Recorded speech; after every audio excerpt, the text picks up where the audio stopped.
আমি শাহিদ সরকার, সিনিয়র যুগ্ম আহ্বায়ক, নরসিংদী সদর থানা শ্রমিক দল। আপনারা জানেন যে আজকে আপনাদেরকে এখানে আমন্ত্রণ করা হয়েছে, কারণ আপনারা জানেন যে নরসিংদীতে আইন শৃঙ্খলা পরিস্থিতি অনেক বেশি খারাপের দিকে যাচ্ছে দিন দিন।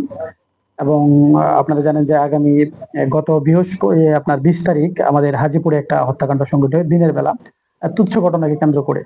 তো এই বিষয়টা আমি আমার অবস্থান থেকে, মানে আপনারা জানেন যে এই নরসিংদী থেকে, নরসিংদী স্বাধীনতার পর থেকে শুরু করে রবিউল আউয়াল, কিরণ খান থেকে শুরু করে আজ পর্যন্ত এই যে আমাদের যে মোজামেল সহ যতগুলি হত্যাকাণ্ড হয়েছে, আমরা আমার মনে হয় যে নরসিংদীবাসী কেউ এর বিচার পায় নাই। যার কারণে আপনার এই নরসিংদীতে একাধিকবার বারবার হত্যাকাণ্ড সংঘটিত হচ্ছে।